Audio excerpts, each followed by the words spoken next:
Coneixen les planxes metàl·liques que els nostres pilotaris utilitzen per protegir-se les mans? Ens hem apropat al taller de Vicent Monleón per descobrir quin és el seu procés d'elaboració. Utilitzem planxa d'acer perquè, claro, per a fer les xapes tenen que ser acerades, perquè si fos planxa normal, corrent, se doblarien totes. Llavors gastem la planxa d'acer, acera, i planxa d'acer inoxidable.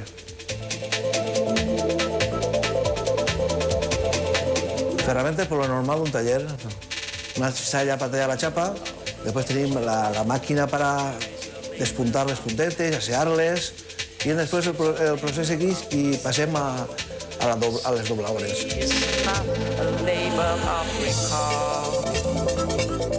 La chapa s'agarra i se prepara para que la tallen. El segon pas és tallar-la a trossos a medida, cada una a su medida. Després ve la mogaeta, llimar els cantonets, o sea, perquè no se facin mal al suar. I després ja, claro, doblar-les perquè no pugui destruir-se ningú ni fer-se mal.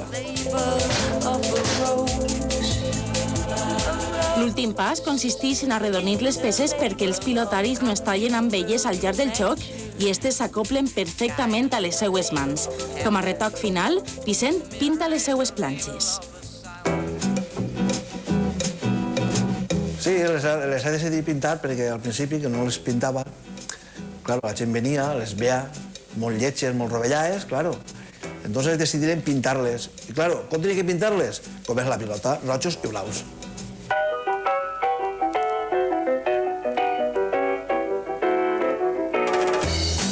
Vicent va començar a fer planxetes per afició.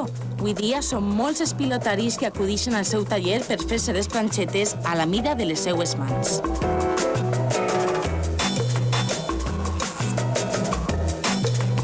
Agarren una carteta, se la retallen a la medida que volen, o siga les anelles, o siga la del pernil, o siga una cantonera, o siga la que sigui, una planeta, la que vulguin. Normalment em fa en un paperet.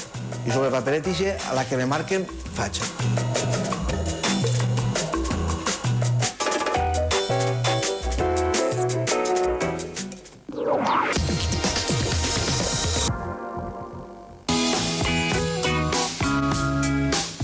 A l'Equador també es juga a pilota.